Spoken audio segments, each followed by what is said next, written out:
Ian, brother, how's it going tonight? It's going great. Thanks for having me. Yeah, man, you can see behind me, rainy, cold Columbus, Ohio. You're in Texas? Yeah, and we have had amazing weather. So we're, you know, high 70s, sunny right now. We don't get it for long, but it beats the rain. Well, it also gets to be like 110 degrees Yeah, during the summer, so you got to deal with a little bit of good and a little bit of bad. that's But true. Ian, why don't you tell us a little bit about yourself and what you've been up to over the last handful of years? Then I would love to go back because I know you have a story about building a business, and then I don't know if you'd call it an exit from that business, but changing things into a new avenue. So I'd love to hear that. Yeah, so a bit of a backstory. And I had a family business, got involved with that business. And my dad had started a dry cleaners back in the 80s. And after college, so this is 2009, I'm getting out of school and I didn't have any intention to go into the business. My dad just said, "Hey, come on and try this." I think he was burnt out. It's in the dry cleaning world, it's a customer service based business. And so I think he needed to be rescued from it, and it was struggling, but had a good foundation. And so I got right involved with that and started at the bottom, started pressing clothing, delivery driving, cleaning, taking out stains. I still did that, 14 years later. Mm, When employees wouldn't show up, it was we ran it was a thin margin business, and so I was yep. very much like I I counted myself as an employee, and I was very much an operator though. So yeah, I got started really young, 21 years old, didn't have any partners in it. My dad was removed from the business, bought it from a couple years later, and then was off to the races. So uh, I consider myself like a lifelong entrepreneur. How That's all how I did know. how did he get into that business? Because the dry cleaning business, like, I don't want to say it's not a business that you hear great things about. That's not fair to say, but it's not glamorous. Let's say that. No, it's a lot of people right now. Laundromats seem to be popular, but quite different than the dry cleaning side. Oh yeah, Uh, automated, right? Just put the yeah, coins and in. I'll less go get staff. them. Right. Yeah, more process and control.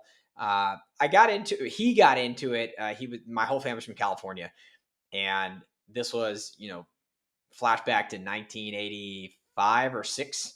I think my dad was looking to figure out what to do next. He tried to be a cop, couldn't, didn't become a cop, was an insurance agent, but he was an entrepreneur at heart. So he got connected with somebody in Houston, Texas. Okay. And they moved to Houston. So my whole family took off. At this point, it's my parents and I have an older sister. And it was almost like a lease to own. You can get in the business. If you like it, then you can convert that into this Mm, franchise. And the equipment suppliers in Houston said, "You need to go to Austin. There's no discount dry cleaner." And so that was their mark. They wanted to be the best value dry cleaner in Central Texas. okay. Austin didn't have it. Coincidentally, during that time, there was all these articles about number one way to become a millionaire was to open a dry cleaners, because men and women wear suits and dress up. So stories have it is back in the day, we had lines out the door, men and women in their suits, going to clean their stuff. A much different landscape today in the business. Obviously, like, people's attire have changed, and we had the introduction of fast fashion and stuff, right? Yeah, You're in a T. I'm in a T. You know. yeah. This is like CEO attire now, Yeah. but back then it was different. And so yeah, he got involved and just one at a time worked it in Austin and built up a real good business. So I think in a couple years we'll be 40 years in business, which is pretty Man. good for a small bit. It survived two generations. Now it's surviving its third generation, which isn't family, but they're doing great. So it's here for the long run. Well, I just heard, I was listening to a podcast with Brad Jacobs, and he said, make sure you get the overall trend right. And it sounds like maybe his trend with the particular business wasn't right, but Austin with Texas was certainly right. I mean, he Yeah. was in the right town and maybe a little early, but early enough that probably like you, if you'd have been like, Dad, go back in time, go into real estate, man. Like, trust me. Yeah. Uh, so is it a franchise or like when he did this lease to own thing, did he become the owner and then brand it under his own name or No, was he going through like a Swans? That's like the only dry cleaner I know. he severed that relationship and said, "How I'm going to go. I don't want to, follow through with this contract. I'm going to go to Austin." I don't know if he announced that to the owner at the time, but that's what he did. He packed up, moved to Austin, and started his own shop here. So I not a got it. franchise. So as the locations grew, it was called Rick's Cleaners. His name's Rick. So it's just wasn't much science to that. And it seems like dry cleaners, there are a couple, it's a pretty fragmented industry. There are a Mm. couple, brand names now that exist mostly through franchising, but it's remained one industry that's done just fine having whatever name, and because it's all about location, convenience, service, who's running it, like a lot of businesses. But the brand recognition seems to not have, been as important as it may be with other brands. Yeah, I can only think of one, like, cleaner, which is Swans. That's the only one that I could name. I mean, I'm sure you might be able Yeah. to name 2 or 3, but that is interesting. There's, like, no, like, 5 national companies, that No, do the what's same funny thing. is I don't even, I was in the industry and heavily involved, and like I don't even know who Swans is. Okay, well, So maybe they're just, that, like, a Columbus, yeah, Ohio, like, I know they have multiple locations in Columbus, Ohio. Um, that's probably the case because here in Austin we have three big players, and large names have come in. Franchises like Procter and Gamble is trying it out with Tide dry cleaners, but the success, I'm not going to say that it's tied to the name. It's a matter of, are they running a good business and taking care of their people. That industry is unique because we all have the same equipment, same people and process, and so it comes down to execution and price. I looked it up, and Swans has 7 locations, it looks like, and they're all in Not Columbus, bad. Ohio. So, yeah, not bad, you know? Yeah, But it's they've funny, beaten the norm. I didn't even know that they weren't like, "Oh, they're everywhere," you know? That's I bet you their last name is Swan. That's it. That's how it starts. Yep, and they got a swan logo. It's good, it sticks. I lost my wallet in a Swans, parking lot. That's, my negative association with them. Did they give it back? No, never got found. Didn't make any Oh, sense, like, I don't think it was their fault, you know? But, you find crazy things at the dry cleaners in pockets. People coming back from Vegas, uh-oh. stuff that they have in their pockets that they shouldn't have. And over the years, it was always that question of like, do we throw this away or do we give it back? Is Yeah. "Hey, Mr. Johnson, we found a baggie of white powder in your jacket. Do you wanna come back for that?" Or like, So you bring that up. I had that conversation, and I called this guy. And normally this would be, it's like, hope nobody in the DEA is listening to right, this, right. but I had this. I called this guy, and I took a look at it, and I said, you know what? Is he a good customer? Who is this guy? And you had to weigh that out. Like, is this guy? Am I gonna earn loyalty for life by offering? Or So is we this guy never ever gonna show his face again? Yeah, well, it turns out the outcome of that one was we described it. He started cracking up on the phone, and he's like, "Please throw that away. I don't ever want to see it again." He's like, Uh, "It was a long weekend." And that was uh, that. But uh, we gained a loyal customer for life. You just got to give them their goods or offer their goods back, and then you're set, man. that's hilarious. So when you get into the business, how many locations were there? There were 15 at the time. Okay. And over the course of the next few years, it was really cleaning up which ones weren't performing. So I closed a couple right away, then closed some more later, then reopened some after the fact. So the core stores were already there and the foundation was there. The business again was had a great foundation, but the struggle was there's just no systems, no uniforms, Yeah. no computers. Like everything was paper, and it like the dry cleaning industry fell behind, and still to this day I think that it's an industry that's 10 years behind its time.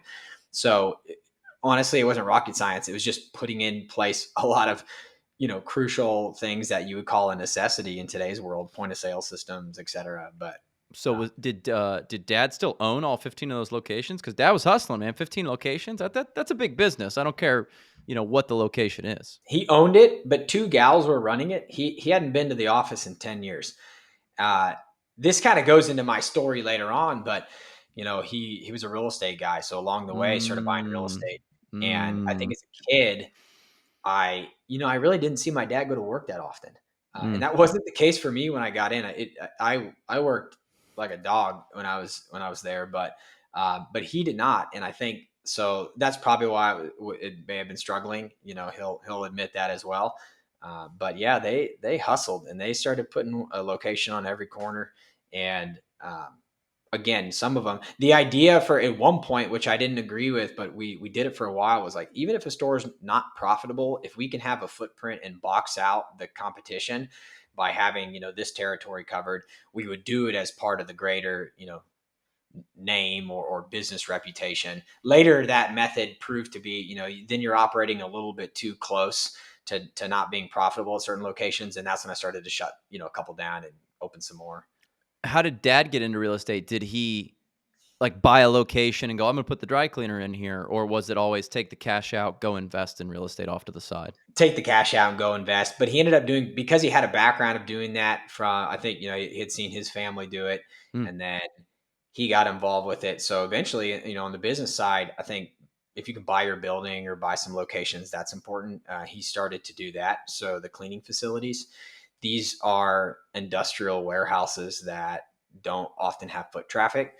So, um, yeah, he would take cash, reinvest it into real estate, and then start building that, because there's much less day to day that goes on. And if you're a real estate or I call a landlord, commercial real estate owner, Mhm. than running a business with customers. So I think that's what afforded him to be able to step back and not work as much. And ultimately, that too led to the decline of the business, because he wasn't there doing the day to day. You said a cleaning facility, like a so how's that work? So you're telling me the clothes don't get cleaned in the little strip mall that I go to get my No. suits, like, pressed? Hold on a minute. Yeah, sometimes they do, but they'll use a model. They'll have usually a centralized location, and because equipment's cleaning facilities are expensive, we call them plants. But in the plant, there would be, nowadays it's half a million minimum, a million plus though, for like a nice adequate facility. Yeah. So if you want to open up several locations, it's not cost effective to spend $1 million on every corner when you're building out these stores. So someone will find a centralized hub, and then you just use delivery drivers, to bring it back Hmm, and forth each day. okay. So we had trucks running all over town, but only from a few facilities. So if I was to start a little, one shop, cleaning facility or a cleaning store, a storefront, most likely I'm not gonna be doing the actual cleaning there in the shop. I'm gonna take that somewhere else, like a larger facility. Maybe your first store you would, but after that you realize, I'm not going to pony up and spend this each time I open. I So, got it, because the equipment yeah, to clean the clothes is so expensive. that's the expensive stuff. Like we were importing, these machines from Italy. They're, now they're probably $115,000 machines, and you'd bring those in and we'd set those up, and then you're piping it. It's almost pipe. Have you ever been into a? I know you probably haven't paid attention on the dry cleaning side, but a lot of the same framework in dry cleaning is set up for breweries, where Hmm. there's a boiler, steam pipes, and steam lines. So there was a lot of crossover to where, as the dry cleaning industry declined and there weren't as many new facilities opening, all the guys in the trades that would do the pipe fitting and running steam lines, they started to migrate and they jumped on to the brewery shift. Mm. And Austin was a good place to be at the time, or a lot of America. People started opening breweries like crazy. Now I think that market has also changed, but there was a good run for those guys as well to jump to a new industry. Sounds like a cool folklore for a brewery, right? Used to be a dry cleaner, now we're a brewery. Same, Yeah. something like that. Interesting. So it's almost like the opposite of a restaurant. Or I guess it's like a restaurant where you will cook everything and then distribute it out, like a DoorDash style. Yeah, what do Because they call it? Ghost kitchens now? yeah, because the equipment is so expensive to put at every single location, you just wouldn't really do that. But then the marginal cost for a new location is not that expensive. It's like literally I need like a small storefront and a place to store the clothes until the van can come grab them. Yeah, on the dry cleaning side, yeah, you smaller footprint, because rent's expensive. A lot of time, if you're going to get in a little strip center, you don't need more than 800 square feet. And so you can really minimize. Whereas back in the day, you might have had stores that are 2,500 square foot. Well, you're paying price per square foot to rent that place, and so I think a lot of anyone that has storefront now is trying to really maximize their square footage and their earning potential, like per square foot. And in our case, it was, how do we get rid of space, or how can we repurpose this for somebody else to come in, like an accessory business, right? Mm. A tailor that does alterations, or do we have an office that's unused, and can we rent that out to somebody that has nothing to do with our industry, but just to help cover up? So Mm. smaller footprint became the trend. And then it was no more opening shops. At least that's the approach I took. I stopped opening shops and I started opening delivery routes. And the world kind of went mobile. And, this is piggybacking on what Amazon has trained people to do. Hmm. You want it at your doorstep. You don't want to have to go anywhere. So that was a big migration in that business. Was we're going to pick it up, drop it off. You'll pay a little bit more for convenience, Makes perfect but sense to me. yeah, yeah. And this applies to a lot of businesses, but the psychology of the customer for that, we would have higher average spends. We're coming to your house. So versus somebody walking to the counter, opening their wallet and recognizing I'm about to spend $30. You're paying for it right then versus when it's at home, you don't see it. You just throw everything into a bag, the card gets charged, and it's not, it's more frictionless, I'll call it. Hmm. How was that a big part of the business? That sounds like a pretty big fundamental change in the business where like we're going to It, pick up and drop off. And is that like an industry that has like national players now? Cuz that seems like eventually Uber and DoorDash are going to like grab that, right? yeah. So yes to national players. It was the trend.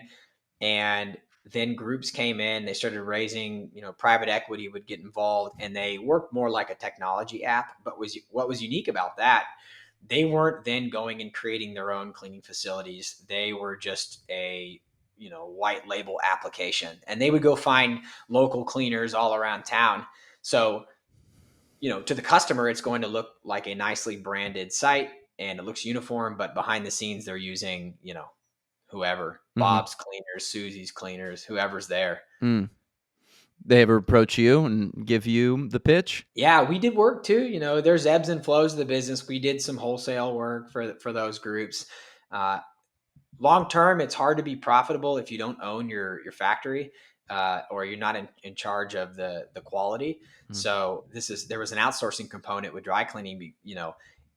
If you were to take any sort of product or business where you manufacture something, let's say you had a factory that manufactured baseballs. Mhm. You've got a lot of control over your product.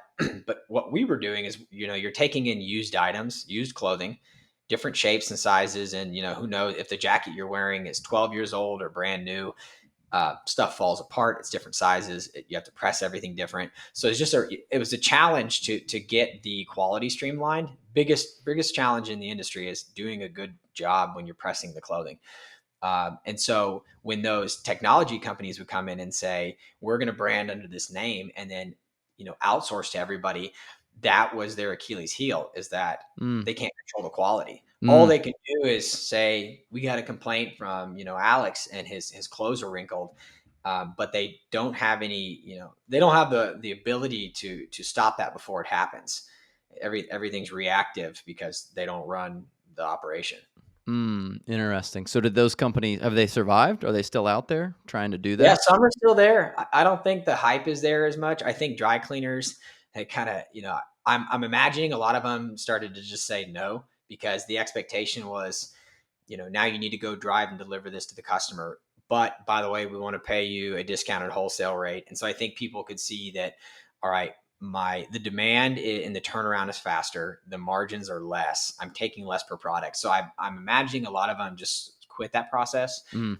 But they do still exist, and especially like your larger, San Francisco, New York City. I Of bet course. you a lot of people know. Okay, there's probably one name that that owns that market. Well, yeah, when you get to a smaller town with like 20 dry cleaners, it's almost like one of those things like if I'm in that business, I might just reach out to everybody and be like, "Hey, if we all just say no to this, like business will go on as usual." And Yeah, it's like one of those things where if one or two people accept it, then it sort of becomes like a foothold in the market. And I don't know, maybe that's collusion, maybe that's illegal. I agree with you. You could easily box somebody out and be like, we're not going to let them come here, and Yeah, then that's the end. And I think at that point the company just leaves. yeah, But there's always somebody who's hungry, and it's the yeah. struggling. And so if you have the struggling one take that job, then you already know what the quality is going to be like because they're struggling for a reason. Hmm. Something in their operation isn't right. So that's why you don't see the top of the line taking that wholesale work for somebody else. It's when you're struggling and you need to make some extra money. This may be a dumb question, but like, what are the most challenging clothes to clean and dry clean and like get? like to your Yeah. standard? Silk. So silk is so delicate and people don't think it, but the more expensive the item, the crappier it's built. It's Okay. not like a quality thing. It falls apart. It's not like a Uh, Carhartt that's like, there's nothing I could do to break this. that's right. Yeah, I don't think a Carhartt falls apart. Coincidentally, inexpensive brands like Old Navy, like they just last forever. But Mm. then if somebody pays, because we would have, people are paying $800 for a blouse, you know, the company throws all sustainably sourced silk and all that stuff. It will fall apart if it goes in a machine. And so that was really hard, especially from the psychology of it, because if there was an issue, now you're talking to an individual and they're not going to be rational. They just paid $800 for a sustainably sourced silk blouse. People's armpits have acid in, like your sweat. Depending Mhm. on your pH level, you could be acidic or there's alkaline. Maybe I'm not technically correct on that, but those things can break down the silk. So we would clean an Mm. item, and the armpits would basically disintegrate. That's nothing our machine did. That would be like if you drove your car through a car wash and you were car number 11 out of 20, same car, but like the paint came off of your hood and no other cars. You would have to point it to the paint itself and not, the laser car wash, because everything would have been damaged. So we had a lot of trouble like that. Sweaters, you get like one thread snagged on there. Mm. And then someone would say, I'm going to need $1,000 for that. And if Yeah, you, how are you dealing with that conversation? Like, okay, I brought, I made this mistake. It's probably silk. I don't know. I didn't even check, but I washed. sustainably sourced. I probably not. I washed a nice shirt. I actually watched two of my favorite like nice shirts together, and one was, I think it's probably silk or it's something like that, and it's like this deep dark blue. It's like this color. Yeah. Instantly, it's faded. My other shirt has blue all over it. I'm like, I'm such an idiot. Why did I do that? I don't know anything about cleaning clothes. I don't even separate my whites and my darks. Like, I just don't do that. I just wash them. It seems to work just Yeah. fine. It did not here. But yeah, if you did that to my shirt and I'm like, dude, this is a $500 shirt. Like, how are you managing that customer? Yeah, the best thing that we would hope for is that it's new, because we would follow what the care label says. Okay. And so the idea would be, hey, we don't know where this got manufactured. There's different color swatches. Maybe this was pieced together in Indonesia or wherever they built, made that item. And so often the manufacturer would stand behind it, or should. And so that would be the easiest thing that we could do. And I always would ask, is this new? Do you have a receipt? Because then we would act on the behalf of the customer, because I don't want to pay $1,000 for something that we couldn't have controlled. Mm. So yeah, we would act on their behalf and try to get them a replacement or a refund. And when it didn't work, that's when it got really tricky, because clothing, contrary to popular belief, does not appreciate. And so we'd have people be like, this is a really special, like, vintage item. The value does not go up. So Yeah. that the Yeah. industry they look at it like, like car insurance, and your car is not worth what it is when you drove it off the lot. Hmm. Um, Unless it's like some classic collectible, but you know what I mean? It doesn't translate to Yeah. clothing. So Yeah. Very rare that those pieces go up in value. that's There's right. a So yeah, special something that had to happen. super tough conversations. And then you just have to make a judgment call. Am I gonna, with based on your profit, how long would it take you to recoup this loss? Because get this, so the average dry cleaner makes anywhere between like 10 and 20% profit margins. Okay. So I'll use 10 for easy math, because a lot of people are there. We were a value price cleaner, and let's say a garment was $5, because we were like flat price across the board. So $5 item, we're making 50 cents profit. Now, if that gets ruined and let's say it's $500, think of the difference between Yeah. 50 cents profit. How many items would it take for us to ever earn profit from this customer again? So then it just became a measure of, okay, goodwill and reputation. Are we going to do this or are we going to not? And Yeah. often, like in any business, is that person you're dealing, are they logical? Are they friendly? Yes. You know the drill. If they get on barking these orders and threatening you, I'm like, I'm not gonna be threatened. You want to take me to court, Y- over your blouse or Yeah. Yeah, Crazy world. yeah, and you also have to gauge, like you said, how crazy is this person? Are they gonna go write 12 reviews about us? Like, are they gonna just tear us Yeah. down? And it's unfortunate that, like, look, I'm a business owner. If I have a bad experience, I'll just say, like, "Hey, I'm gonna leave you guys a bad review on Google." And, like, You some let people them. are some people will go, "Oh, I don't care, do it." And be like, "All right, great." Some people will be like, Yeah. "Well, no, we don't actually want that to happen." Okay, well then, like, and look, I'm a business owner, so I'm probably way more rational than almost everybody out there. But if you have a bad Yes. experience and it's like, "Hey, dude, you should make this right," that's where I would go with it. Yeah. I have found that with business owners, they were always much more rational because they knew, hey, things go wrong. There's generally less emotion in that decision making, but I guess it's just person specific. Yeah. Okay, so you have a lot of locations, you have 90 employees. Um, why didn't you just stay in this business and, press shirts until the cows came home?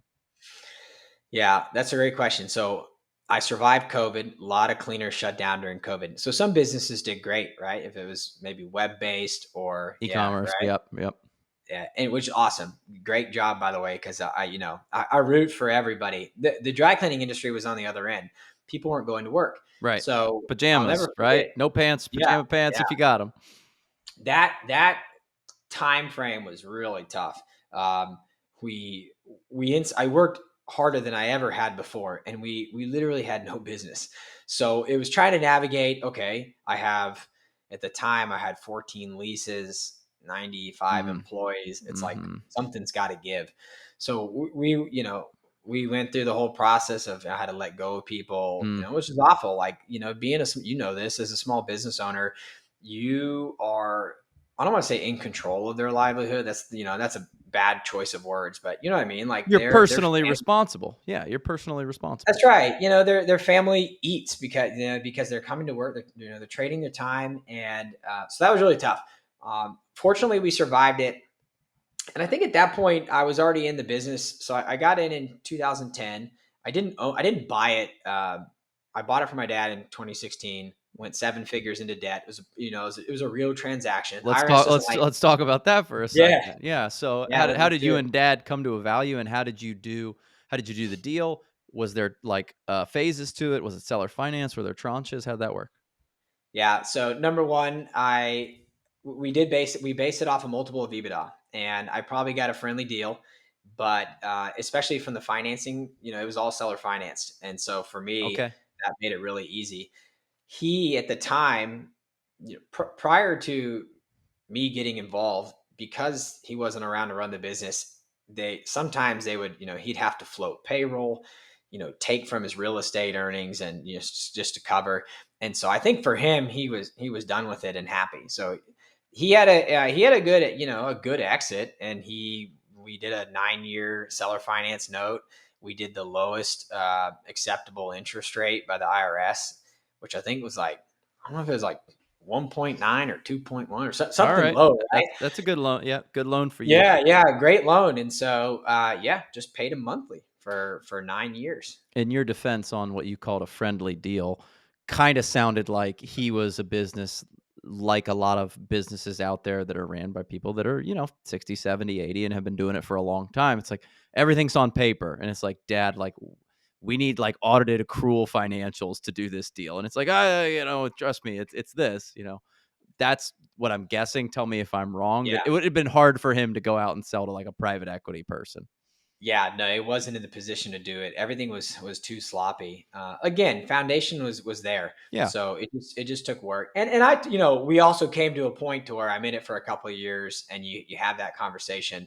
Listen, I have to go one or two directions. I'm not going to be an employee because to be clear, on the first day, he said, "Run it like you own it. You don't, but act like you do." And I did. I made every decision from day one as if I was the owner in my best, in the best interest of the company. Mhm. And so fast forward, you talked about getting out of the business. Why didn't you just keep doing it?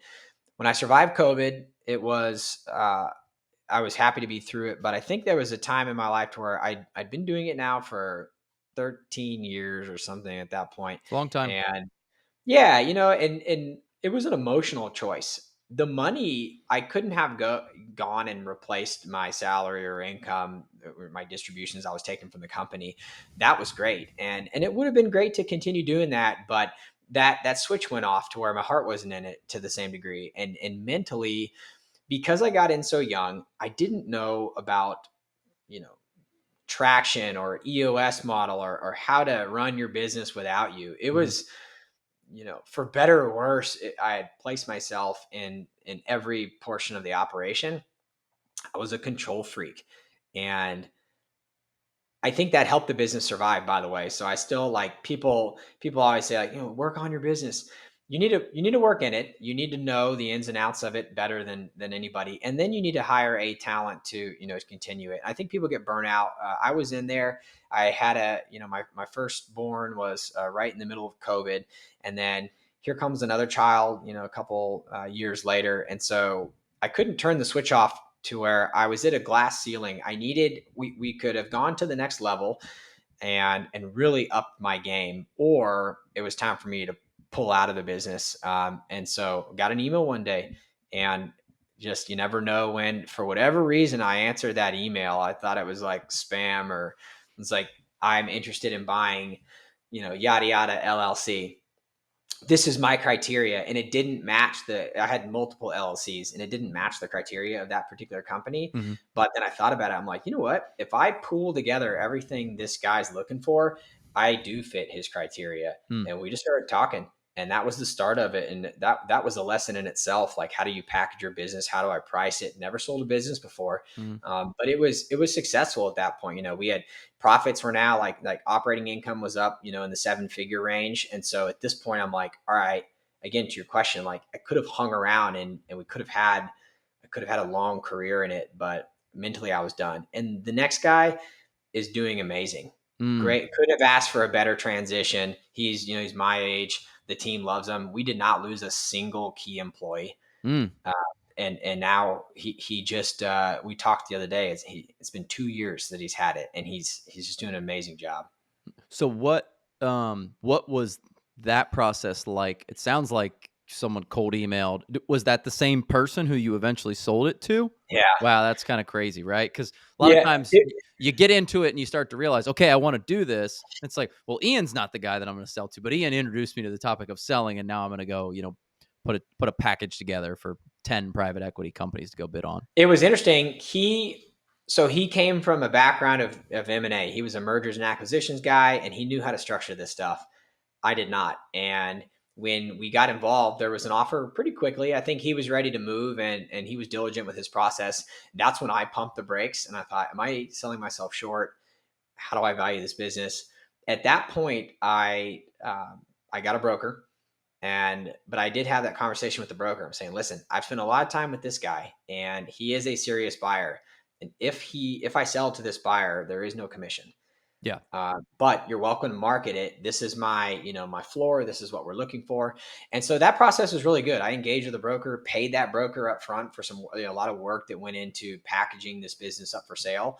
And so the combination of both of those processes at the same time was also pretty eye opening, because I tell people now, I wasn't running my business like I was ready to sell it. And I Right. think if people can shift their mindset and run their business like they're going to sell it, even if they're not, if the intent is there, you're going to run a tighter ship. You're going to look at your P&Ls more carefully. And then when it really, the light bulb goes off, your aha moment should be, well, wait a minute, what kind of multiple am I going to get on my business? And when you think of it in that lens, and you think about unnecessary expenditures, because the next buyer is going to come in and look at your P&L and see how you did that year and the year prior. So pretend you want a 4x multiple of EBITDA for your business. Every dollar you spend essentially can cost you $4 at your exit. And so it really reframed the way I looked at it, and I was like, do I need to be spending on this? Where can we tighten up supplies? Because in business, you can't control your revenue, you can control your expenses. And Mhm. so I was very diligent about making sure that we had the tightest, and best cost of things. One of the things, this happens with a lot of businesses, when I first got involved, we had vendors that were selling us, we would buy hangers, these foam covers. I don't know if you've ever seen those on a hanger, like these foam Yeah. covers.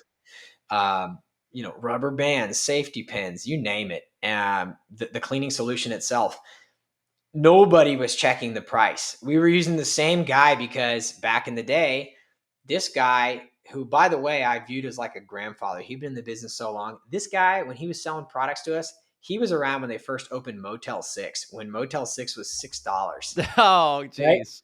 That's guys smoking a cigarette, driving around in their old Suburban, whatever, way back in the day, crashing at Motel 6s.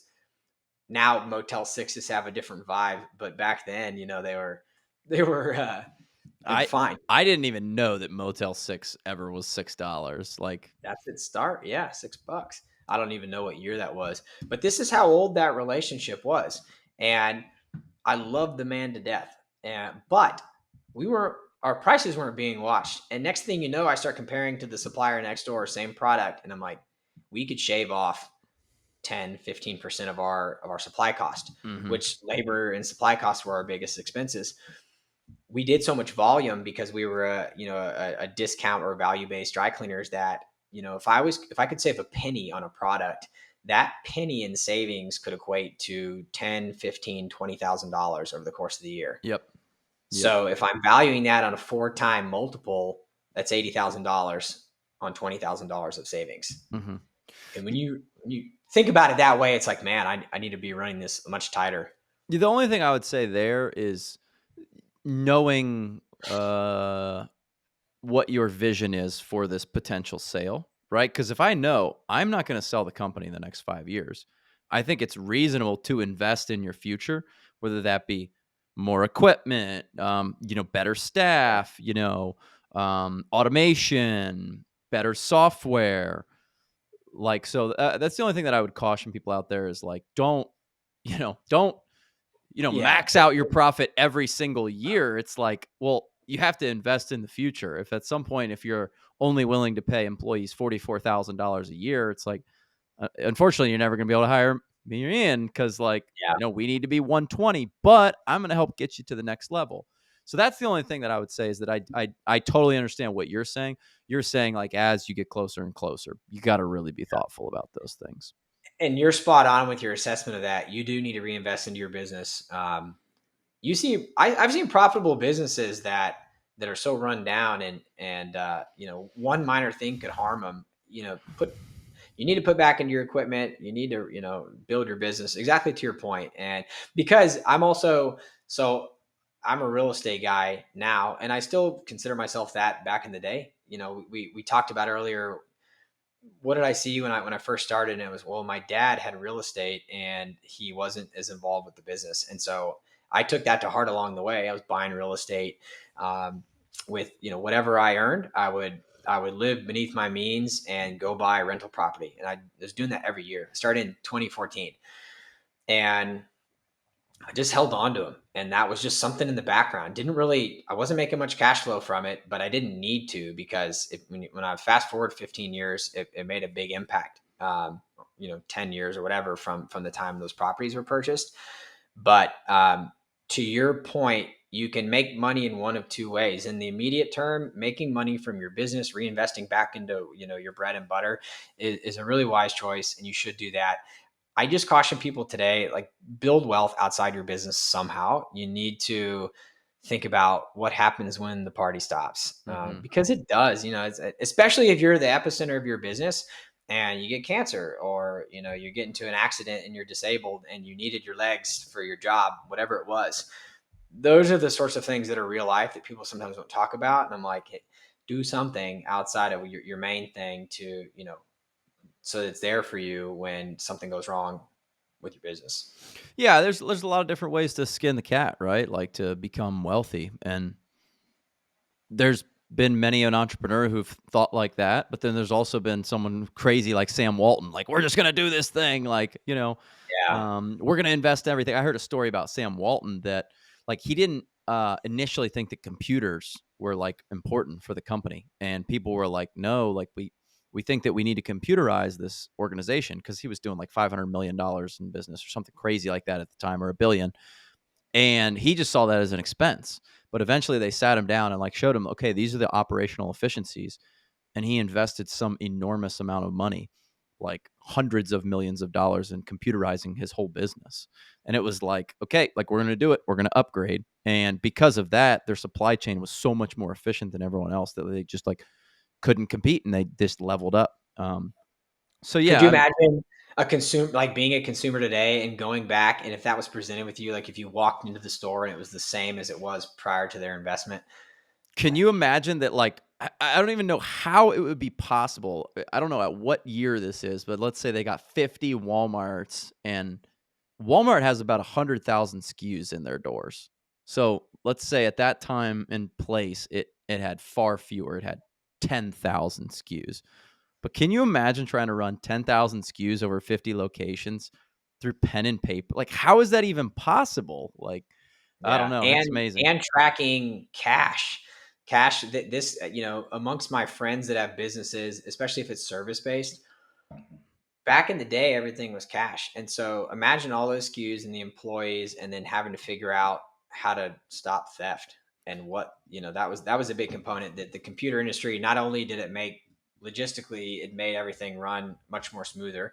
But nowadays, if you have 90%, 100% credit card, it's much harder on that front too. Because who knows what the dollar amount is for companies like that. But I can imagine there's quite a bit that used to be lost every year because they weren't automated, weren't computerized. Well, that's the story of the cash register. You know that, right? Like, uh, Share it. well, this individual, he was in a business. Maybe it was dry cleaning for all that I know. But a guy came in and he showed him a cash register. Um, and here it is. In 1884, Eckert sold the company to John H. Patterson, who renamed it the National Cash Register Company. He saw it and he goes, "Oh, I'm in the wrong business. I don't want to be in this business. I want to sell cash registers," because it immediately clicked with him because he had like a lot of theft in his business. And then National Cash Register still, a Fortune 600 company. It's on the New York Huh, Stock Exchange. It was in Dayton, Ohio. Look at that. Um, I'll be done. and he just like scaled the hell out of that business. He bought the business from him, got the rights to the cash register, and just took it crazy because he instantly understood, like, I know what this thing is. It's going to help Yeah, fraud across the nation. I love it. That's awesome. So you reach this agreement with this seller. It's kind of the first person. Let me guess, you didn't do seller financing. You said, "Dude, I need that cash now. Come on, baby." Not, we didn't do the deal like I did with Yeah, dad. I'll tell yeah, you yeah. You didn't that. Yeah. give him that sweetheart father son deal, huh? Yeah, but I liked him so much that after our deal closed, he's like, "You got to tell me how much you buy that business from your dad for." And I told him at that point, because before I had never shared it, but it's no, we did not. We did do a seller finance component. Okay. However, it wasn't the entire thing, and it was one of those situations to where I was comfortable doing it, and with who was getting in the stake, and it wasn't a high percentage of the business, Mhm. so already, if an apocalypse happened and the business shut down tomorrow, I wouldn't I wouldn't have felt cheated or that I didn't get compensated from the sale. So, Mhm. And so yeah. why did he and why did you agree to seller financing at least a portion of it? Did he want you on board, like, just advising or helping out at all, or was it just like, this is gonna make the wheels of this deal turn and be beneficial for all? I think it started off as having some skin in the game to make sure that, did I believe in what I was selling to him, Yeah. right? So like, hang in there, because so that was one of the events, and then also at the time, with interest rates, his debt service coverage ratio and what the monthly debt would be on the business, there, you get to certain limits, and sometimes from a lending perspective, they say, hey, we need the seller to carry a little bit more for this to make sense for us. I got it. And so that was another component of it that altered it a little bit. Again, didn't modify it by a whole lot, but we did along the way adhere to bank requirements, and then also, just, yeah, he wanted me to have some skin in the game. And what's funny, after it was a big business, right? But I say big, for me, I felt like it was big, and um, when it closed, there was a period of time to where I was supposed to stick around and advise or help out while he got his bearings on. I would sit down the street. Our office was really small. It was not glamorous. This is, think of like a shitty office with, uh, bars, like the window bars, because the office wasn't in a good part of town. I can smell the office right now. That's right. Yeah. Yeah. Old carpet and Yep, musty. yep. Probably Yeah. had plywood panel walls, that went up halfway, right? Yeah, it was that kind of place. And, not, I used to like text my buddies a picture of like, this is CEO life right here, guys. So it's, but like I lost my train of thought when I was You were talking about at the transition. There was a time horizon where you were going to be transitioning out. Yeah, so he's like, "Hey, let's stay on. Let's do a, kind of like a consulting role." And so I didn't want to, because of the office layout, I didn't want to step on his toes. He's obviously the new owner. I didn't want people coming to me, and so I would park down the street at a Starbucks and just hang out there. And I remember waiting. I was like, "He's gonna call me. Like, they're gonna need me." And it was such a great feeling when I found out that, you know what, I'm actually not needed. Like what I tried to do in the last couple of years and put the right people in place, he didn't need me at all. Mm. So I would say there was a 2 week period where we talked a lot. But after that, I said, "Hey, I'm not going to park down the street anymore. I'm going to be at my house. And if you need me, call me." And we went, the way we structured the deal, there was quite, there's a long term that we were, where I say long, like maybe it was 3-4 months in the beginning of when I would stick on and run things, but we had the ability to cut short if need be, or extend, because again, I wanted him to succeed. This is a family business. There's some legacy component to it. I didn't want, somebody coming in and flipping this thing upside down. Right. But yeah, that was a good feeling, like getting out of that transition and saying, you know what, I feel good about the transition. The guy's going to run it well. The team is going to take care of things. And that's where it's at today. Well, it may be obvious to people who are listening to this, but key man risk. Like a business is really not sellable if it's just like Alex is out there running around managing the business, like a one man, I don't know, handyman business where I'm doing all the work and I'm doing all the billing. It's like that might have a tiny, tiny, tiny amount of value if like you have some reoccurring customers, but basically the value of that is $0. It's like, dude, if you want to give me your truck and your hammer, like I'll pay you 10 grand for it. Yeah. So when you can take yourself out of the day-to-day operations and have processes in place, that's when, these investors start to go, yeah, that's actually something I could buy, because they don't want to be doing, maybe this guy did come in and he was actually in the dry cleaners, sometimes, but most investors, they're not coming in there to watch what's going on. What did Warren Buffett say? I don't buy a farm so I can sit next to the crops and watch them grow. I expect them to grow without me there. No, that's the perfect way to explain it. We had a third party auditor come in. He did during the acquisition and during diligence. And a lot of that was examining, what is my role specifically? What happens if I'm not there? And that actually forced me along the way, even in the short time frame, to say, I'm too heavily involved with this project or over here. And so, to your point, like, and I look at that now, if I'm assessing a business, or maybe looking at a business to buy or whatever it may be, how dependent is the owner, or how dependent is the success of that business on the owner? Does that next person want to buy a job? And the answer is no. And there's usually like a certain threshold of a dollar amount to where that person, I think if someone sells their business for $300,000, the person buying the business is ready to be the operator, Yeah. and they're going to take on that role. But when you get into, the millions and you keep on going up, your buyer does not want to work there every day. There's something that shifts. It's a different, it's a different set of skills that person has and the means to be able to get this business to begin with. So yeah, they picked it apart, and I was very cautious of that, as to, what else can I, and again, had that transaction not gone through, it would have benefited me, back to that message earlier of, act like you're going to sell your business. Pull yourself out of some stuff, find other ways to do it to where you're not spending those hours. Cause that's the burnout component that small business owners face. It's like, you can have a successful business.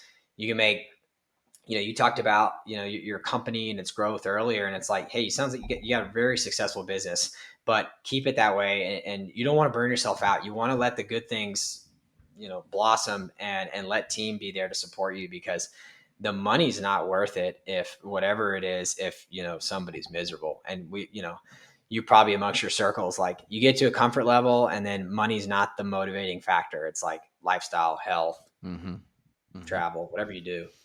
So was Dad proud of you, and happy for you? Did you tell Dad what you sold it for? I told him and he said, "Pay me more, you cheap bastard," Yeah, because yeah. when I bought it from him, Sorry you didn't have a uh, tag along there, Dad. You could have held on to yeah. 2%, you know? He, I there was mixed feedback. I'm young, and the question was, "Hey, where are you going to go and make that kind of money again right now?" But I didn't care. I told you earlier, it was an emotional thing. If it was about the money, I would have stuck around. But Interesting. Okay. yeah, yeah, it was. I would go home and look at my wife and my kids, and she would ask me a question, and I was like a zombie in the house. I would look at them, but I was not thinking about them. Like my head was at work. I would dream about it. It was a not, and our operation too. It was by the time you have cleaning facilities, drivers, stores. There were only like maybe a 3 hour gap every day where we maybe from midnight until 3 a.m. where Mm. nobody was, no truck drivers on the road, no one was in the cleaning facilities. So at any given moment, I remember that back in the day before we had the personnel, I'd get a call at 2 a.m. And we're in Texas, so in Texas, a lot of people speak Spanish in Texas, and we got English and Spanish mixed. And I remember I got this call, and it was like, "Ian, no ropa." Do you know any Spanish? You know ropa? No clothes? Yeah. No Yeah. clothes. Yeah. So I'm like, "Oh shit!" And I look at the time, and I know right away driver didn't show. Mm. So it's 2 a.m. I fly out of bed. I haul down to a store in my truck. I throw some clothes in, get the cleaning crew started because your brain is trained to think about. All right, I have 13 people at that particular location right now ready to clean, and they're on. Yeah. Yeah. Right. So you think dollar per hour cost, and I'm like, I can't send them home. Yep. They already, they made it to work really early, so I don't miss those days Mm-hmm. where Fortunately for us, like once the postal service picks up, it's like, all right, that's it. Like, there's nothing else today. Like, nothing else is yeah. gonna go out tonight. Like, let's just work on it tomorrow morning. I need to, if I'm ever in your neck of the woods, I need to come shadow just so I can see what the other side is like. Yeah, yeah. Well, we got a 63,000 square foot facility, and it's different, but it's probably not that dissimilar. It's like a lot of things need to just get turned and burned every single day. It's Yeah, probably that's right. 10,000 items going out a day, something like that. A lot of that's Yeah, in bulk though, so it's not like ones and twos, but a lot of stuff. a lot of moving parts though. Still, Okay, so your guy, he does a little bit of seller financing. You're transitioning out, and what's the wife want you to do? What are you thinking? Is there a period where you're like, okay, I just want to rest and take a breath for a little while here, or are you like instantly, all right, next thing, here we go? the first month I was really good about resting, and and after a while, one of my motivations was, okay, I'm going to have, some capital gains due for the sale of this business. It's an unordinary year for my income. So I dove pretty heavily those last couple months on what can I do to, build some wealth, save on some taxes.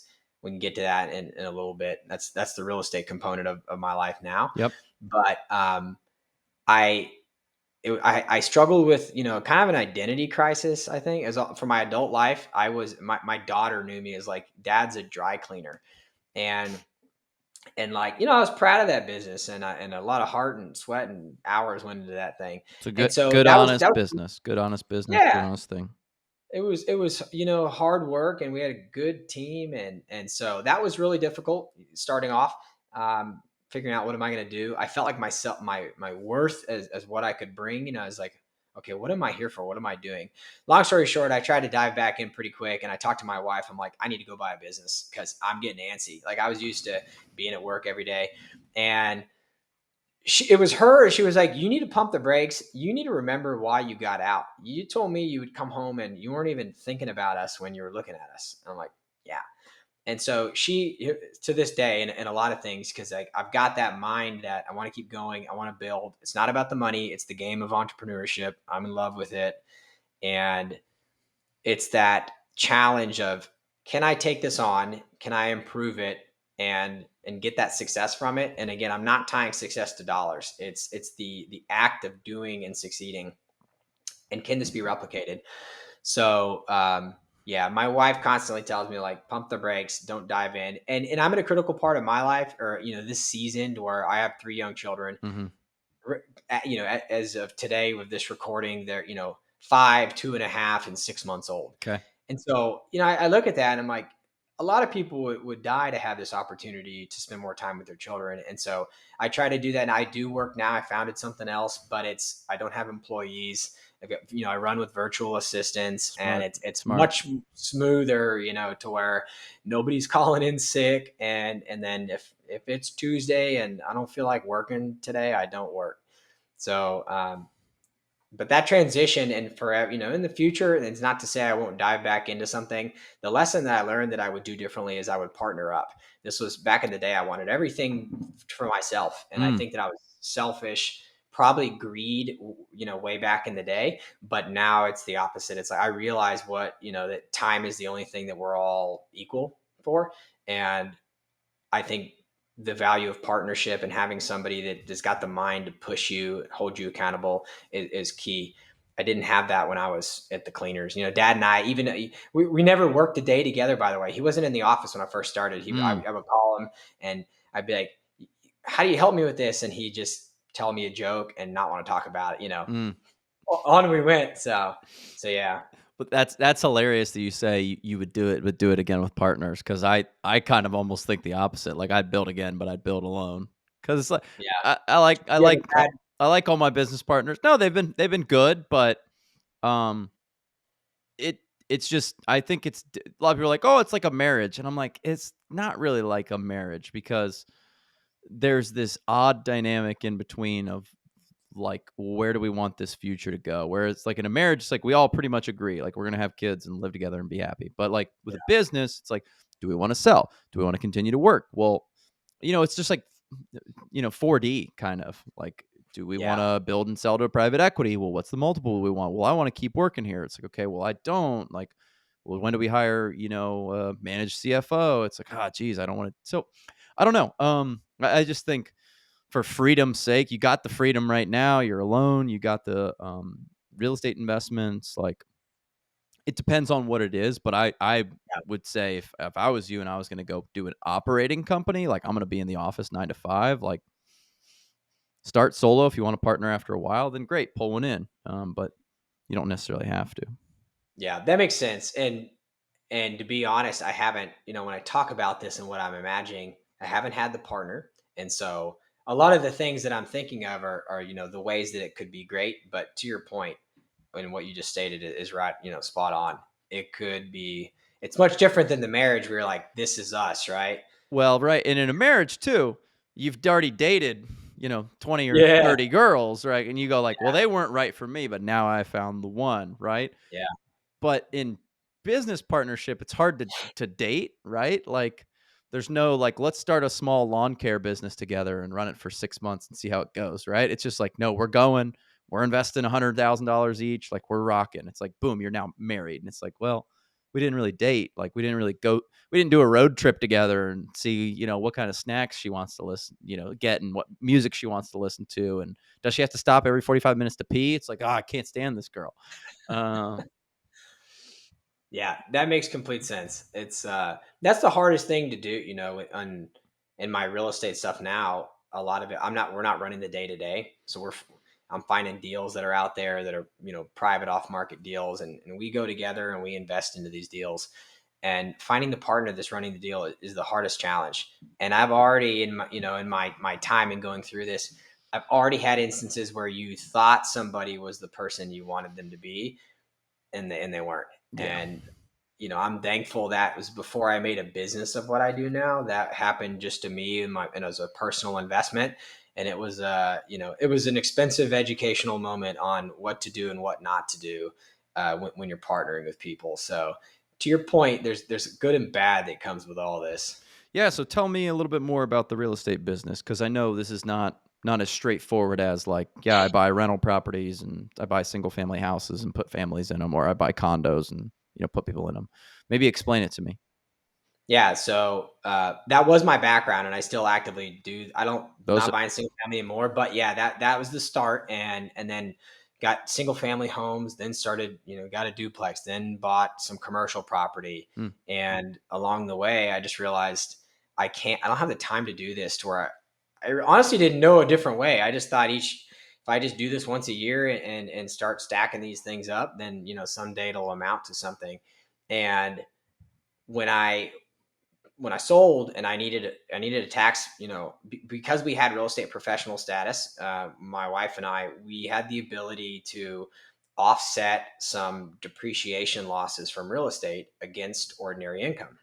okay. And so that was the start of this bigger picture of like, well, I can't go, how am I going to go out in a couple of months and identify a good property, make it sizable enough to where, I can then go and depreciate my investment. And so how I got into business today starts out of a personal need of how can I grow wealth and save in taxes at the same time. And in real estate, the answer is depreciation. Mm-hmm. Real estate and oil and gas have crazy, in the tax code, to where you're just more at an advantage than somebody who's in a W-2 role. Yeah. Business owners have a lot of perks as well and write-off capabilities, but something about real estate and oil and gas, and I don't know anything about oil and gas as now. I'm trying to educate myself, but real estate, you can touch it. Generally everybody's lived in an apartment or they own a house or whatever it may be, so you understand you got a payment, you got rent, and so forth. Uh, Fast forward to how this became a business. I started finding investments in asset classes that I liked on a larger scale, spread out amongst many areas, and I would find partners that were running it to do it. So my first one was a storage facilities and mobile home parks, like a fund. So I think there were 7 properties in that one, Okay. you know, and so at this point there's, you know, I don't know, 1,500 units of self storage, and maybe 1,500 or no less than that, 500 something in the first one for mobile home lots. Okay. And I started spacing this out and thinking, look, I really want to like spread this out, but I really like, not necessarily that I was attached to the self storage part, but I love the idea of like mobile home parks and what they bring. So I started doing these investments for myself, and then to your point earlier, like, what are you going to do next? I got bored. Like I felt like I wasn't using my skills in any way. I'm like, I don't just want to sit and be some investor. And so the idea was, from what I've learned doing this now, why can't I help other business owners that have the money and they have, they might have the interest in this sort of thing, Mm-hmm. but they don't know it exists or they don't have the time to do it because real estate is a full-time job. And so what I do is I kind of blend that gap now. I have a network. I essentially will go and vet partners. I put my own money in with them first, and we form a partnership if things are working as they should. Now, these are the guys that they're running the day to day. I'm not going out and collecting rent from the tenants. I'm not the property management company. My role is like I'm trying to remain passive. So the business component of it is when these deals are presented, same thing with if you were buying a business or you're putting your money into a venture capital fund or whatever, you're going to get presented with a deck and it's going to have data on there and your projected returns and so forth. And so what I do is I find these operators, I poke holes in their underwriting. Are they being too aggressive? Is this a safe bet? I am a very low risk person. And so I think that's like years of making 10 to 15% profit margins in a blue collar trades business. It's like when I get like tech funds pitched to me and I'm like, damn, they're going to, looks like a unicorn. Yeah. How Right. does that math work? And Yeah. I have no idea.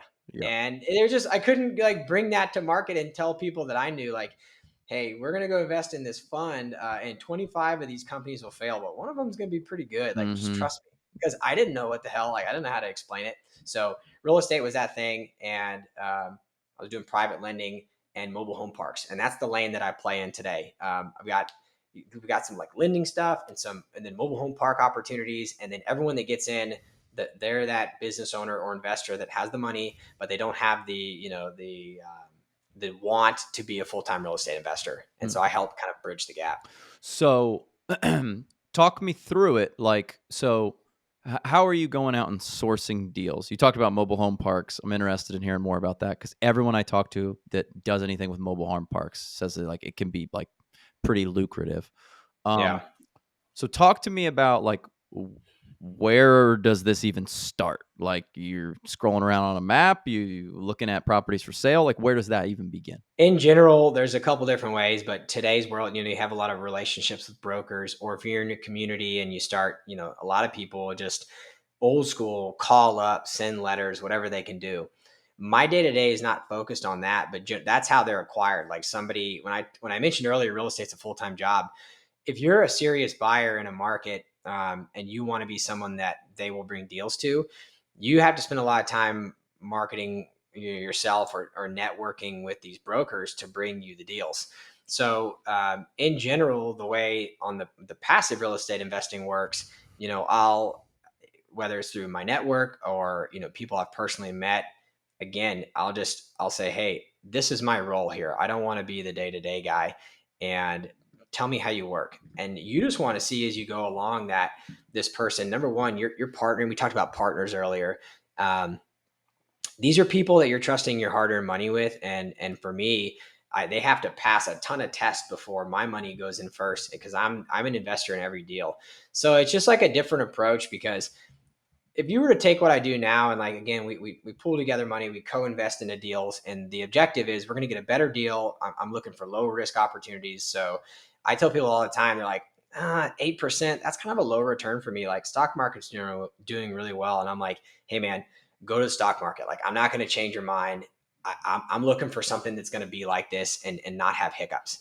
But so much of what I do now is vetting that person and figuring out, like, is this someone that I want to, invest my money with? And can I in good conscience be excited about it, and then bring it to my network of investors, so we can all do it together. And most of the people, by the way, that invest in this stuff, they're not real estate people, they're small business owners. So I started like with my local market, and then that's since expanded to where it's outside my market, but a lot of it started off that way. You know, there's the last one had a veterinarian, a cardiovascular surgeon, some software executives or managers, restaurant owner. These are average Joes that do well in their career, but they're not real estate guys Mm. or gals. Um, and that's the whole beauty of the passive thing. Like, you're allocating your money in advance. You're making a decision to get the benefits of ownership, but you're not doing the day to day. Mm.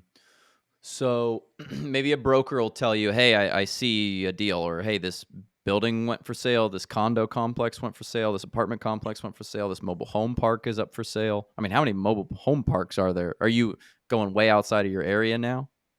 Yeah, there are a lot. The last deal we did was in right outside Nashville. Okay, That was a couple parks together. It was 150 units collectively. got So it. you think 50, more or less. So yeah, we go all over. And Austin actually right now is not a great market to do it in. So the cash, I look for cash flow. Cash flow is very low in Austin. People that have done well recently in Austin have done so by appreciation, Yeah. but that's not a strategy. That's like, let's wait and see what happens. That's more So like cherry on top for you. yeah, that's another way to make the money. You can make the way people make money in real estate is not, you think, okay, if you have the mindset of a W-2, or maybe your business has some upside right on the end, but if you're a W-2 employee, you make money from a paycheck, and that's that. Yep. But in real estate, you can make it from your cash flow. You can make it through year one, you get a depreciation benefit, which can be a major tax savings. Hmm. So right away, you're already like, quote unquote, guaranteeing yourself some income up front, to where it's hard to stack that apples to apples against other investments. You can make money then off appreciation. So I tell people, like, don't quit your day job if you want to go and start investing in real estate. Often when you start, the cash flow is low. You do want to make sure it's cash flow positive and that there's enough cushion for you. But where it really starts to pay off is years down the road. And it's that mindset of like, how can I continue to build this up and up? Because later on, then again, you're going to have upside. It's not going to have the same time commitment. You have a lot more options to access equity from your existing properties. Hmm. It just kind of opens the toolkit to be able to keep going. Um, and so I'm having fun doing it, being both active and a passive investor. But like, when I say active, I'm a landlord as well, primarily in Austin. Most of my stuff is here, Hmm. but some of these projects, the other ones, like, you can make equal or more money in the larger projects. They're more geographically dispersed. And I don't have to run the day to day, and I don't want to do that so much anymore. Hmm. That's why it's been appealing so far. So when you say you don't have to run the day to day on a larger project, what do you mean by that? So if you're comparing it to like you're renting a house and you're the landlord and you got Yeah, to change over with tenants and taking the calls, on the other side of it, your part, your role in that partnership is in the very beginning, and you're bringing money to the deal or capital to get that thing closed. So often, let's say something's $10 million and it's a portfolio of parks or whatever else may be in that in that acquisition. hmm, They're not going to the bank and saying, "Hey, here's 200, 2 million of our own cash and can you finance 8 million?" It's not as easy. So what people are doing, if you're the person that just this deal lands in your lap and you're like, "This is great, but how the hell am I going to buy a $10 million property?" That's when the role of, partnering up and raising money can help.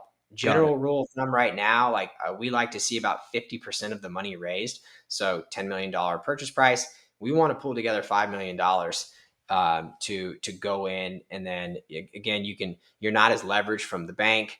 They're, these are partners that I would say are more lenient. Like if there's a downturn in the economy, the partners are there, but the bank is just, hey, we're going to foreclose on you. Hmm. So much of our industry in real estate got hit the last couple of years. There were, real estate, there were interest rate spikes, and people found that things that they bought in 2022 and 2023, they couldn't afford them anymore when the rates jumped. So um, we're just looking, we pull this money together, you have agreements, and then when you're not running the day to day, like there's a property manager in place, you're not, these investors aren't going and checking on the property. I send either monthly or quarterly updates on exactly what's happening. So like I'm very much in the loop, but they are not. And that's the benefit of like, I don't want to deal with that stuff. Hmm. And because there's some, being a landlord, I just went through an awful turnover with one of the tenants, and I was like, if you just knew the stuff you had to deal, that you had to go through, you might not want to do it. Try it. Hmm. I want everyone to learn, but it's not all roses. So a deal like the one you talked about, let's say it's a whatever mobile home park, it's $10 million. The bank maybe not so interested in this because this kind of seems a little high risk. I got 150 tenants, 150 lots. Um, Maybe you could go out and get a bank loan, maybe not. But then there's compliance and debt covenants and all this stuff. Yeah, So instead, what you're going to do is maybe put a little bit of your own cash in potentially, yeah. Oh, every time. and So when okay, I look at this, yeah, yeah, yeah. and then get to 50% by selling someone like me, Alex. Put 50 grand in. My expectation for return for you is what? So how would you pitch that to me to invest into this deal? Yeah, great question. We generally have what's called like a pitch deck, or they call it an offering memorandum, but it's basically a slideshow that's like, this is what we're going to project, and this is the return that we're going to target.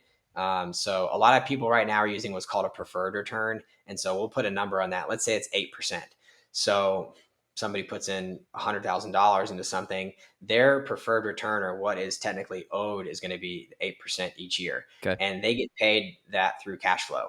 Now, if cash flow isn't good enough, year one's always the lowest. You're putting money back into your project. Same thing with business, right? Like you're not going to be as profitable the first year. Hmm.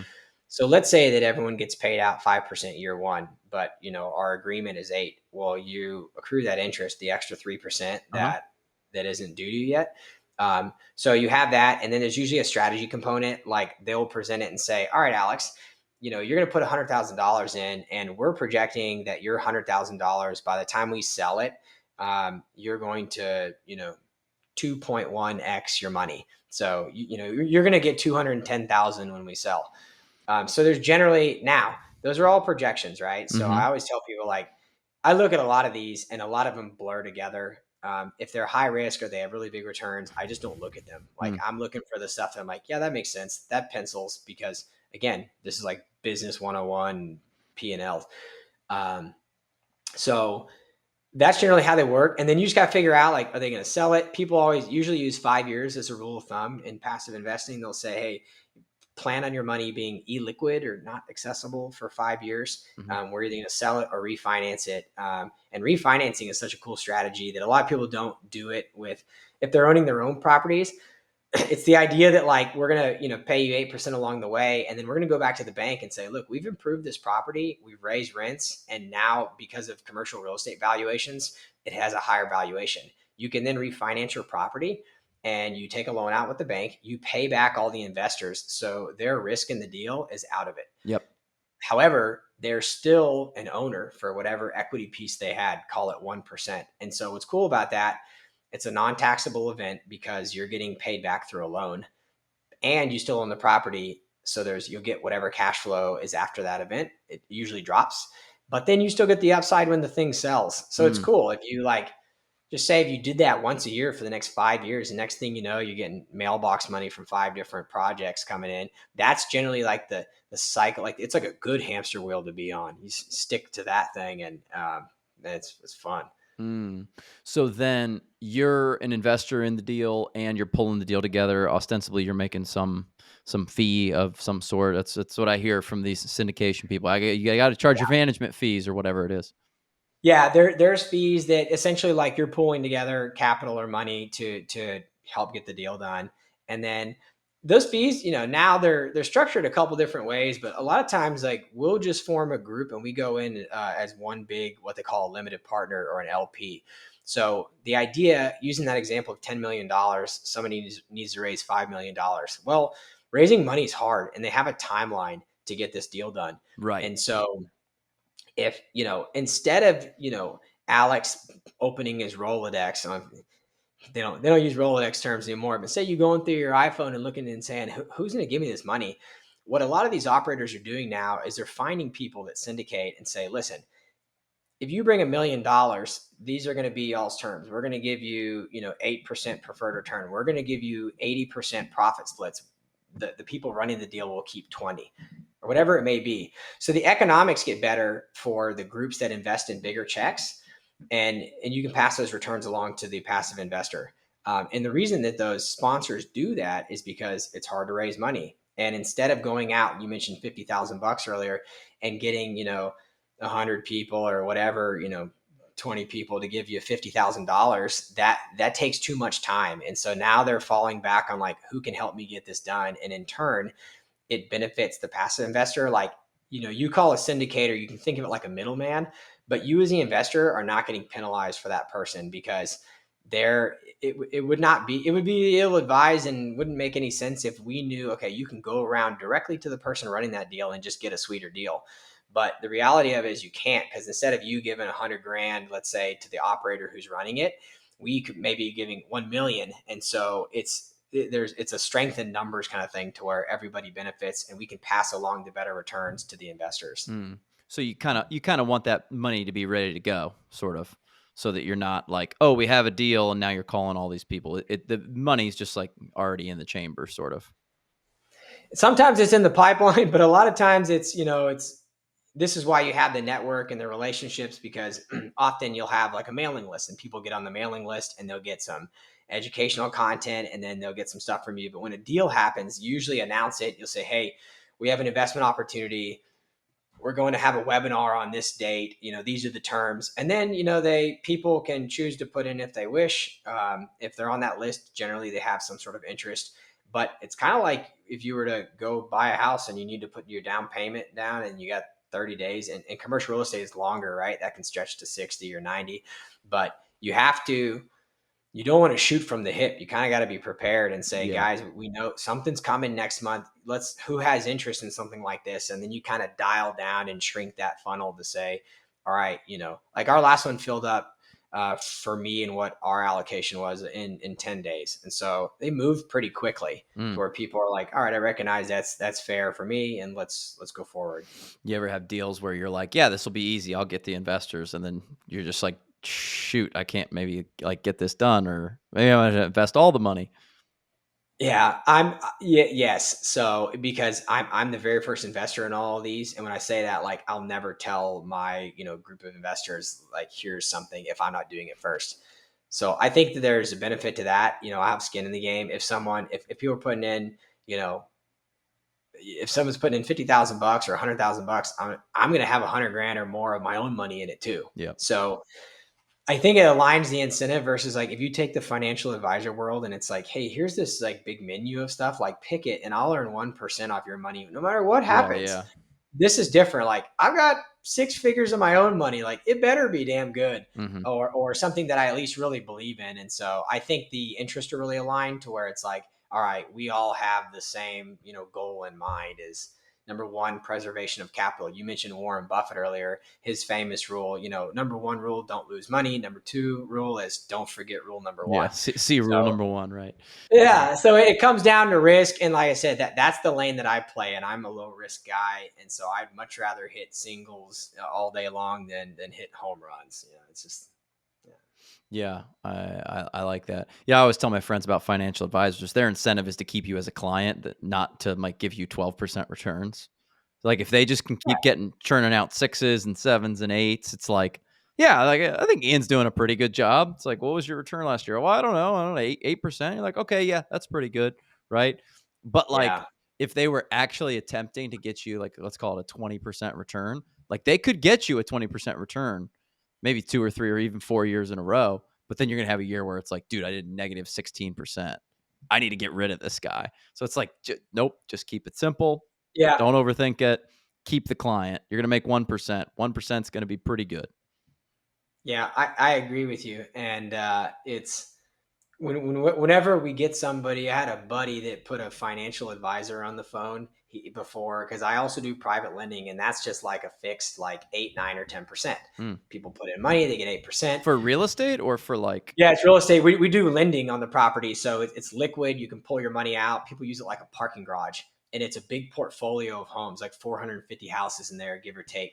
And so when we do this, he got on the phone and he's like, "Is it cool if I put my advisory guy on the phone?" I'm like, yeah, because like I love that one. I was an investor in it first, and then we got involved in the business together. And the after the phone call, like I thought it went great, and I called my buddy and I'm like, "Hey, what did your advisor think?" And he's like, "Oh man, he said that's the riskiest thing that you could ever do." And I'm like, so it's funny. We laugh about it because he's a close friend of mine, and I'm like, that dude was only thinking that if you move 100 grand out of your portfolio, then he's gonna make less commission. right, right. Like, but they've got that fiduciary title next to their name, so heads up, you gotta really read between the I'm lines. sure that guy was like, if you like real estate, we can get you into like some REITs, some real Some estate REITs, investment yeah, trusts. yeah, Yeah, we can do some like muni bonds and REITs if you want like tax advantage stuff. yeah, yeah. You're right. Yeah. Ian, is there anything you feel like we didn't cover about the real estate world? I mean, I'm sure you've learned so much about it. Did you actually achieve something of note when it comes to like the tax savings when you actually sold the business? Do you feel like that was successful? Yeah, it was substantial just because I was able to use my existing properties, and I did what's called a cost segregation study. Yep. If people listening, if you have an Airbnb or look at that strategy of buying a property, you run it yourself as an Airbnb, and do a cost segregation study, and then there's opportunities for some good tax benefits there. But yeah, I would say collectively it helped quite a bit. I didn't escape the tax man, Yep. but I did as good as I could. And then now this year, the big benefit that was passed earlier was the big beautiful bill.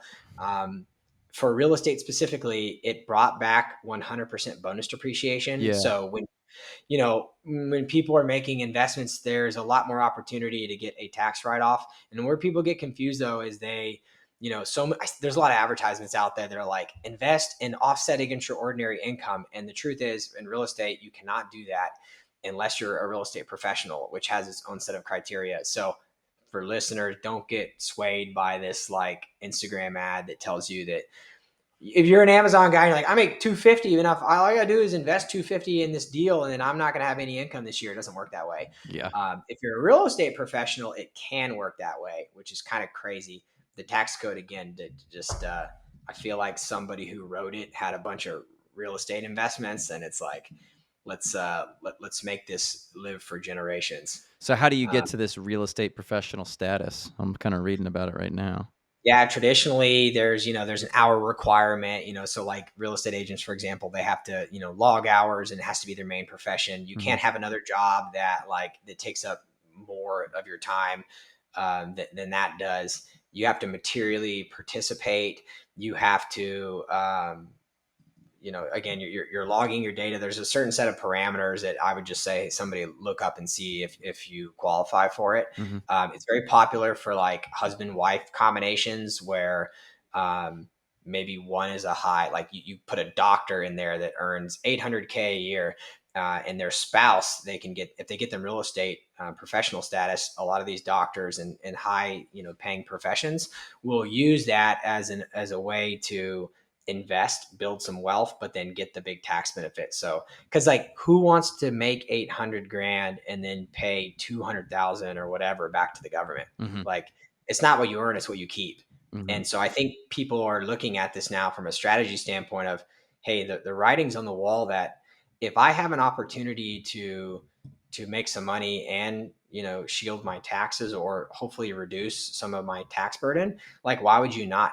That would, in any other scenario, you would take that deal. And so I like sharing, the story and letting people know about it, because 10 years ago I didn't know about this. Like I wish somebody would have come to me when I was in my business and said, do you know that you don't have to go and like do this every year? You can, if you have money to setting aside, like business owners will sit on like large chunks in their checking account. It's like, how are you earning interest on that? Like there are other ways to explore to where like, if a business has 500K in the bank sitting there and they're not earning interest in like a checking account, that your bank is, they're playing the game. Mm-hmm. Your 500K gets taken out as a number on a screen and they're lending that money and earning. So like, why shouldn't you? It's your money. Mm-hmm.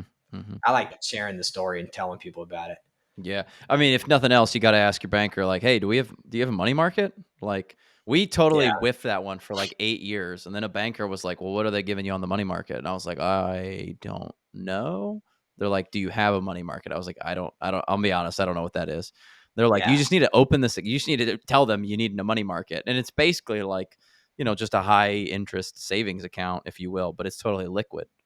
And we Yeah. we were making 5% for, like, a long time while rates Yeah. were high. We were making 5, and I'm like, "Dude, this is crazy. I can put it It in, was pull it sweet. out one day."